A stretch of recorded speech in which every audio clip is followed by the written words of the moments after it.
Hello दोस्तों। तो चलिए आज का वीडियो स्टार्ट करते हैं। वीडियो में पहला क्वेश्चन हमसे पूछा गया है, which transform one interface into another interface. तो क्या चीज़ है जो ट्रांसफॉर्म करती है एक इंटरफेस को दूसरे तरह के इंटरफेस में। सॉफ्टवेयर ऑप्शन भी जो है 102 के लिए राइट आंसर हो जाएगा। सॉफ्टवेयर क्या होता है? सेट्स ऑफ इंस्ट्रक्शंस होती हैं जो कंप्यूटर को बताती हैं कि क्या चीज़ करनी है और ये कैसे करनी है। Which tell the computer how to do and what to do. तो यही काम होता है सॉफ्टवेयर का, और ये एक इंटरफेस को दूसरे इंटरफेस में ट्रांसफॉर्म कर सकता है। 102 के लिए भी राइट आंसर था। 103 देख लेते हैं। इसमें पूछा गया है, which is the objective of an operating system. तो ऑब्जेक्टिव क्या है ऑपरेटिंग सिस्टम का? ऑप्शन सी जो है मैनेजिंग द सिस्टम हार्डवेयर, ये जो है इसका ऑब्जेक्टिव है, ये काम है सॉफ्टवेयर का। देखिए सॉफ्टवेयर के बिना जो है सिस्टम एक जो भी आपका कंप्यूटर होगा वो हार्डवेयर होगा, और हार्डवेयर जो है इंडिपेंडेंटली कुछ भी नहीं कर सकता। कोई आपका प्रोग्राम एग्जीक्यूट नहीं कर सकता, कोई इंस्ट्रक्शन आपकी एक्सेप्ट नहीं करेगा। तो जो भी सिस्टम से आपने काम करवाना है या कोई प्रोग्राम एग्जीक्यूट करवाना है तो उसके लिए आपको हार्डवेयर के साथ साथ सॉफ्टवेयर की ज़रूरत भी पड़ेगी, और सॉफ्टवेयर में जो है आपको ऑपरेटिंग सिस्टम की ज़रूरत पड़ेगी। तो मेन ऑब्जेक्टिव यही है ऑपरेटिंग सिस्टम का कि जो भी आपके सिस्टम में हार्डवेयर लगे होंगे उनको मैनेज करवाए। तो ऑप्शन सी 103 के लिए राइट आंसर था। 104 देख लेते हैं। इसमें पूछा गया है, in M S window shutdown option is found present in. तो जो आप M S window Microsoft window use करते हैं, जिसको हम जनरली विंडो भी बोलते हैं, तो उसमें आपका शटडाउन ऑप्शन जो है वो आपको कहाँ देखने को मिलता है? तो ऑप्शन सी जो है स्टार्ट मेन्यू में, आपके लेफ्ट बॉटम कॉर्नर पे आपको स्टार्ट मेन्यू देखने को मिल जाता है। इसमें आपको शट डाउन के साथ साथ restart, sleep, hibernate, switch user ऐसे कुछ ऑप्शन देखने को मिल जाते हैं, या लॉक का भी आपको ऑप्शन देखने को मिल जाता है। तो जो हम विंडो यूज़ करते हैं उसमें आपने देखा होगा एक विंडो का लोगो जैसा बना होता है बिल्कुल आपके लेफ्ट बॉटम में। और जो विंडो 10 और 11 है जो आजकल यूज़ की जा रही हैं, उनमें आपको ये ऑप्शन बीच में देखने को मिल जाता है, सेंटर में, बॉटम में आप, लेकिन आपको ये सेंटर में देखने को मिलेगा। तो चलिए, बाकी इसमें एक ऑप्शन दिया गया है मेन्यू बार। तो मेन्यू बार जो है, अगर हम एम एस वर्ड के रेफरेंस में बात करें, अ menu bar is directly below the title bar. तो सबसे ऊपर आपका टाइटल बार होता है जो ऑप्शन बी में आपको दिखाया गया है। टाइटल बार जो है आपको जनरली जो है टाइटल दिखाता है आपके डॉक्यूमेंट का, और मेन्यू बार जो है आपके टाइटल बार के जस्ट बिलो होता है, जिसमें आप मेन्यूज़ देख सकते हैं। जहाँ पे अगर आपको याद होगा कि ये एम एस वर्ड की स्क्रीन है, अगर मैं इस डॉक्यूमेंट को सेव करूँगा जिसमें डॉक्यूमेंट 1 लिखा है, सेव करने के बाद यहाँ टाइटल आ जाएगा, किस टाइटल से ये सेव हुआ है। इसके जस्ट नीचे हमने बात की कि टाइटल बार के जस्ट नीचे आपका मेन्यू बार है। ये मेन्यू बार ही है आपका सारा, जिसमें आपको ये देखने को insert, home page, layout, reference, mailing, review, सब कुछ जो देखने को आप देख रहे हैं, ये सारा आपको जो है मेन्यू बार में देखने को मिलता है। जबकि ऑप्शन डी जो है स्टेटस बार, तो स्टेटस बार आपको नीचे देखने को मिल जाता है, जिसमें आपको पेज की इन्फॉर्मेशन देखने को मिल जाती है। अगर मैं इसको थोड़ा ऊपर करूँ, ये आपका स्टेटस बार आपको देखने को मिल जाएगा। अगर मैं यहाँ पे 4 या 5 पेज होते तो 1 ऑफ 1 जैसे लिखा है, मैं इसमें एक ही पेज आ रहा हूँ, मैं उसी पेज में हूँ। अगर यहाँ पे 5 पेज होते तो 1 ऑफ 5 आता। क्या क्या लिखा है यहाँ पे भी कुछ और इन्फॉर्मेशन इसकी आ जाती। ये देख सकते हैं आप कितने जूम साइज़ पे लिख रहा है। तो ये आपकी जो है स्टेटस बार में आपको ये देखने को मिल जाता है। चलिए नेक्स्ट क्वेश्चन देख लेते हैं। Auto correct was originally design to replace, तो क्या है, मिस स्पेल्ड वर्ड होते हैं जो हम टाइप करते हैं, उनको ऑटो करेक्ट जो है डिज़ाइन किया गया उसको रिप्लेस करने के लिए। अगर हमसे टाइप करते टाइम कुछ गलती हो जाए तो ऑटो करेक्ट जो है, जो भी स्पेलिंग में मिस्टेक होगी उसको ठीक कर देगा। तो ऑप्शन सी जो है 105 के लिए राइट आंसर हो जाएगा। इसके अलावा हम एक और ऑप्शन बार बार पढ़ते हैं, यह क्वेश्चन उससे पूछा जाता है। जो एंटोनिम्स और सिनोनिम्स हैं वो आपको थ्रेसरस में एक थ्रेसरस ऑप्शन होता है, वो देखने को मिल जाता है, उसमें हम देखने को मिल जाते हैं। ये क्वेश्चन भी काफ़ी बार रिपीट हो चुका है। तो चलिए अगले क्वेश्चन की तरफ बढ़ते हैं। इसमें पूछा है, save, save as, print are found in which menu of Microsoft Excel. तो ये जो ऑप्शन दिए गए हैं सेव, सेव एज और प्रिंट, ये आपको MS एक्सेल में जो है कहाँ पर देखने को मिलते हैं? तो ऑप्शन ए जो है राइट आंसर हो जाएगा इसका। फाइल मेन्यू में जाके जो है आपको ये चीज़ें देखने को मिल जाती हैं, ये ऑप्शन। तो 106 के लिए ए जो है राइट आंसर है। अगर हम एग्जाम्पल की बात करें, मतलब इसको देखें, तो ये देखिए ये आपका फाइल मेन्यू है। जैसे ही आप इस पर क्लिक करते हैं तो आपको save as, open, close, info और न्यू, प्रिंट भी ऑप्शन था, सेव एंड सेंड, ये जो बहुत से ऑप्शन हैं आपको ये देखने को मिल जाते हैं। तो ऑप्शन ए जो है 106 के लिए फाइल राइट ऑप्शन था। चलिए नेक्स्ट क्वेश्चन देख लेते हैं 107। इसमें हमसे पूछा गया है, in which view PowerPoint title bar and the status bar show at the top and bottom of the interface.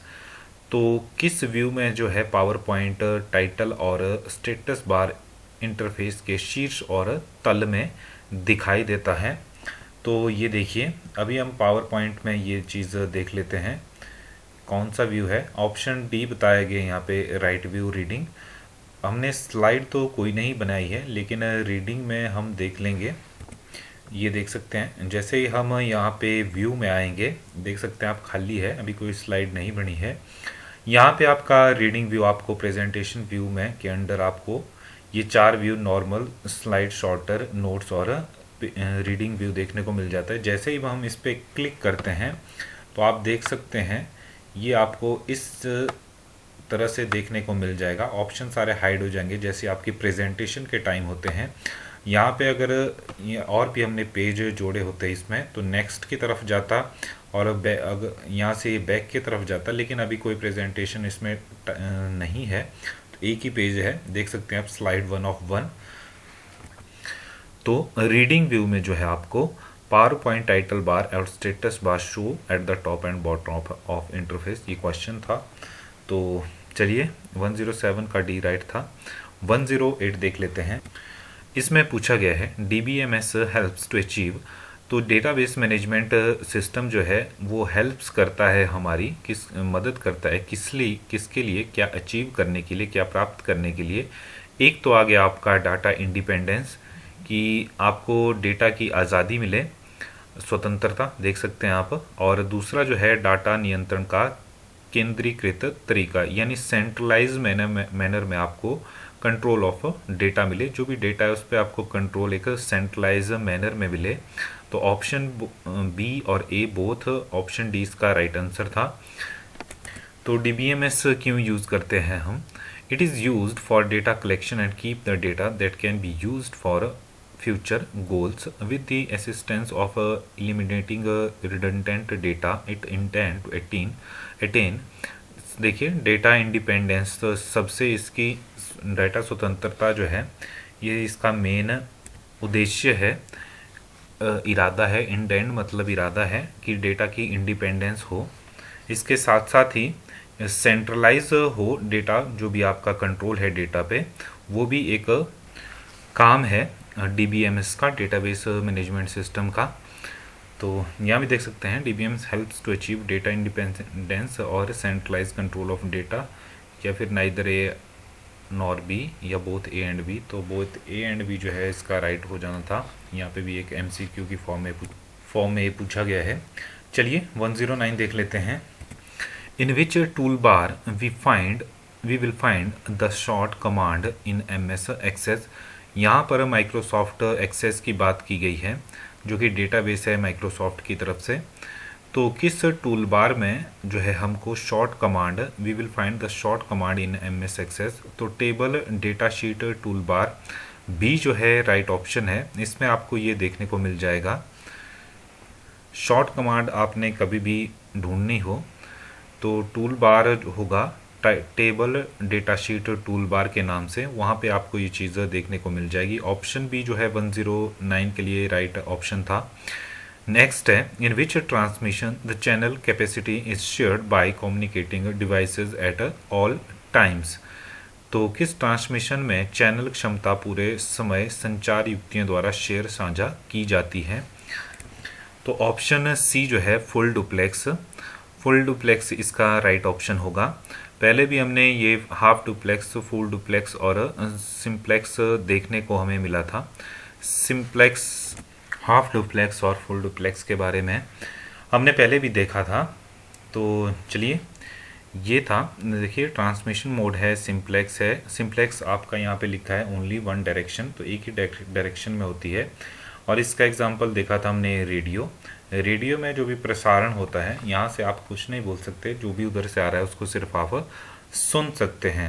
फिर डुप्लेक्स की बात है, तो डुप्लेक्स में हमारा हाफ डुप्लेक्स और फुल डुप्लेक्स था।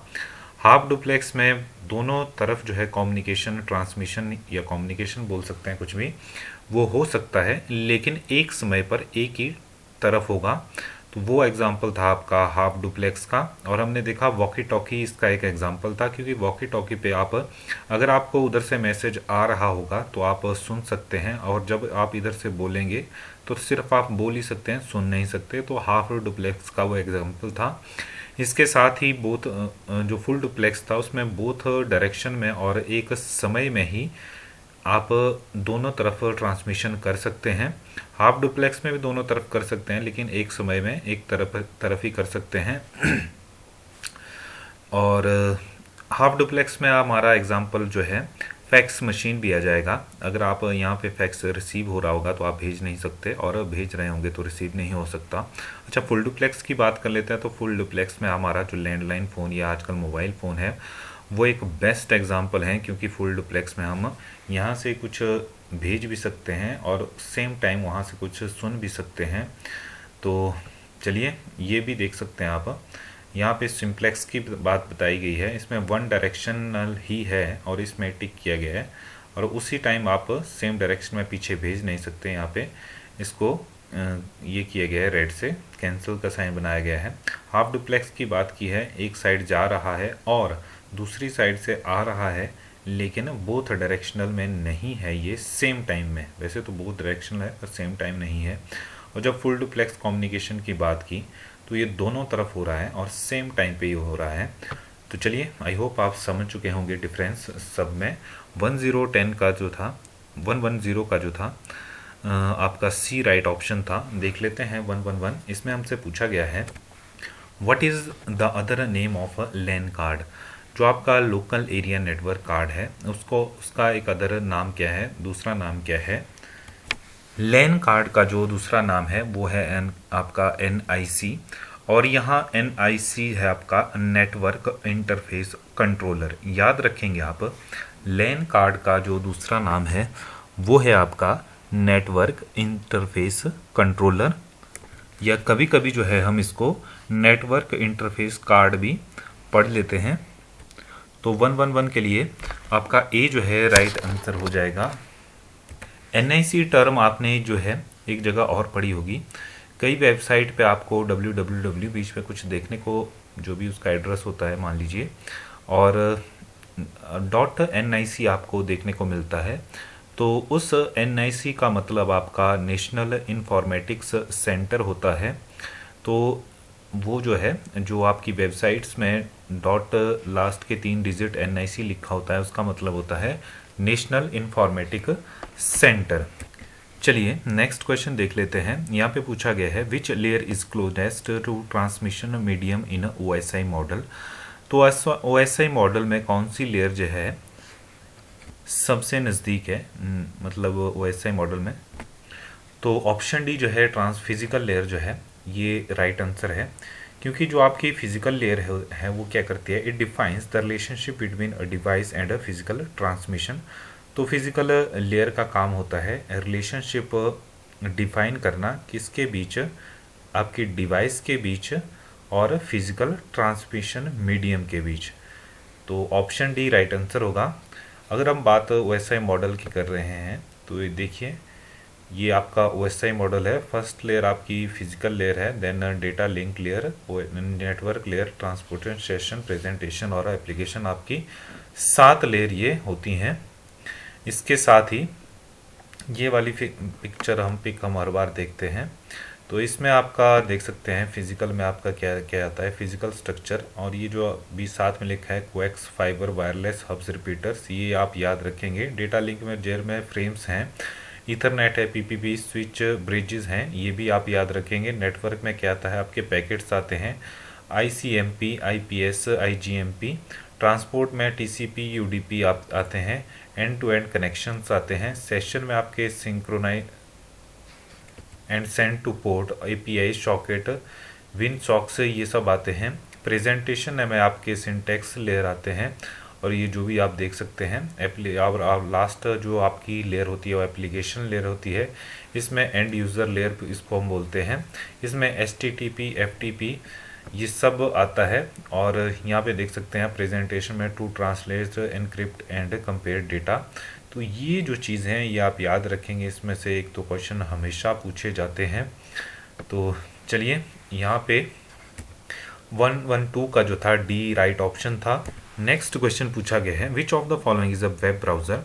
तो यहाँ पे कौन सा आपका वेब ब्राउज़र है? Internet explorer, Mozilla Firefox, Netscape navigator, ये सारे जो है आपके ब्राउज़र्स के ही नाम हैं। इंटरनेट एक्सप्लोरर जो है वो विंडो जो आपको है प्रोवाइड करवाती थी।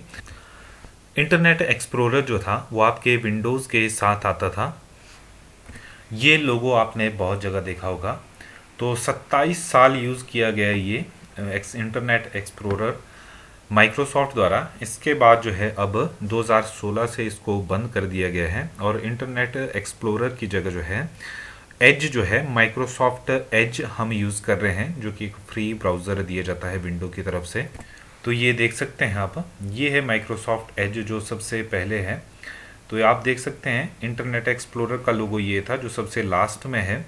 तो कुछ तो बदला है, कुछ चेंज हुआ है, अपडेट हुआ है। ये आपका गूगल क्रोम है, फायरफॉक्स है, सफारी है, ओपेरा है।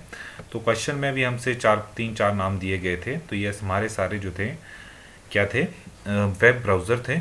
अगला क्वेश्चन हमसे पूछा गया है the HTML code written in a text editor to make a web page is called. तो सोर्स कोड जो है ऑप्शन बी राइट आंसर हो जाएगा। HTML माफ़ कीजिए, HTML स्टैंड्स फॉर, आपको पता है HTML होता है आपका हाइपर टेक्स्ट मार्कअप लैंग्वेज।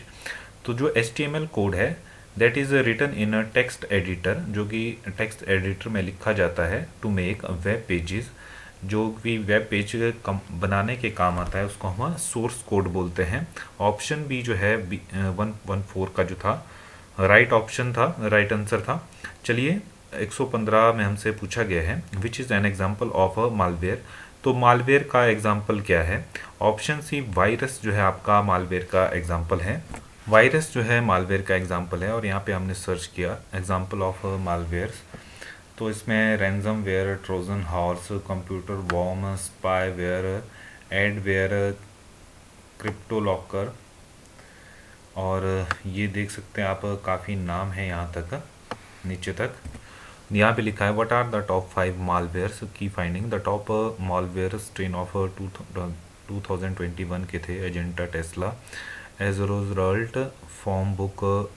ये देख सकते हैं आप बहुत से नाम हैं यहाँ पे। एग्जाम्पल ऑफ कंप्यूटर वायरस में आप देख सकते हैं मॉरिस वॉर्म है, निम्डा है, I love you, SQL slammer, और नीचे तक ये काफ़ी लंबी लिस्ट।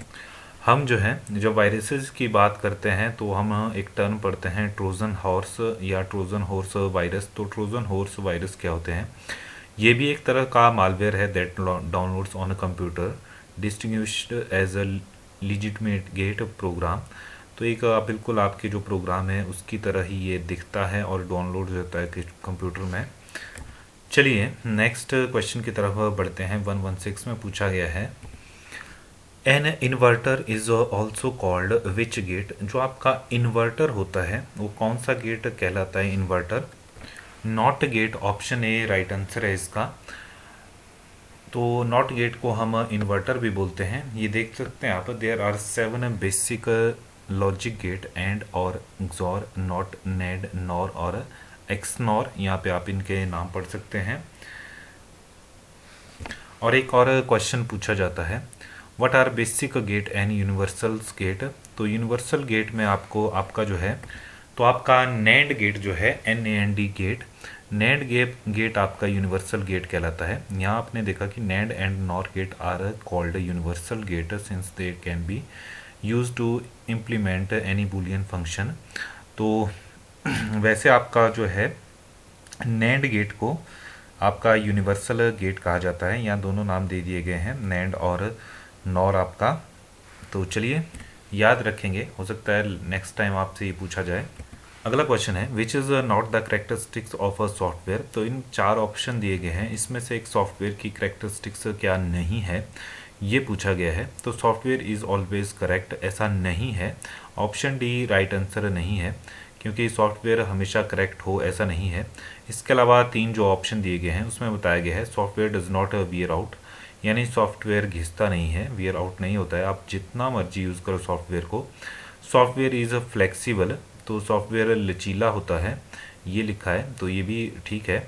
इसके अलावा सॉफ्टवेयर इज़ नॉट मैन्युफैक्चर्ड, तो मैन्युफैक्चरिंग नहीं की जा सकती है, क्रिएट किया जाता है आपका, लिखा जाता है आपका सॉफ्टवेयर जो है। नेक्स्ट पूछा गया है C is a high level language which is developed by. तो सी लैंग्वेज के बारे में हमने पिछले वीडियो में भी देखा था। जो आपकी सी है, सी लैंग्वेज आपकी 1972 में डेनिस रिचे द्वारा जो है प्रोग्राम की गई थी। तो इसके साथ ही, और ये कहाँ पे इन्होंने प्रोग्राम की थी, बनाई थी, आपकी डेवलप की थी, तो बेल्स लेबोरेटरी में ये जो है ये बनाई गई थी। काफ़ी कॉमन क्वेश्चन है और इससे पहले जो है आपका बहुत बार ये पूछा भी जा चुका है। इसके साथ साथ ही सी के साथ हमने सी प्लस प्लस के बारे में भी देखा था।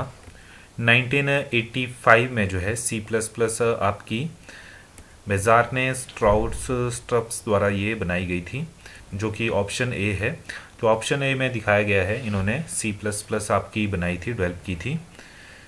जबकि आपका जो ऑप्शन सी में चार्ल्स बेबेज दिया गया है, ये क्वेश्चन भी बहुत बार पूछा जाता है।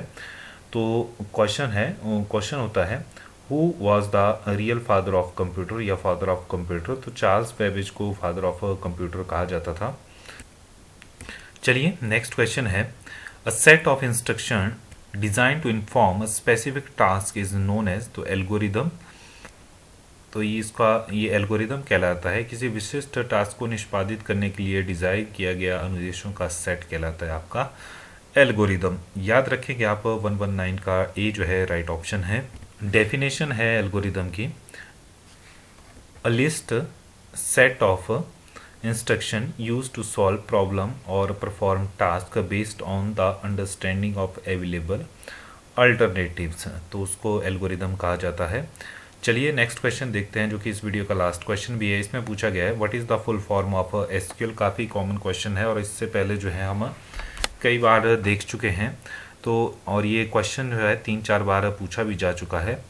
तो स्ट्रक्चर्ड क्वेरी लैंग्वेज जो कि ऑप्शन ए है, ये आपकी एसक्यूएल की फुल फॉर्म होती है। और एसक्यूएल क्यों डेवलप की गई है, यूज़ क्यों की जाती है। तो structured query language is a programming language for storing and processing information in a relational database.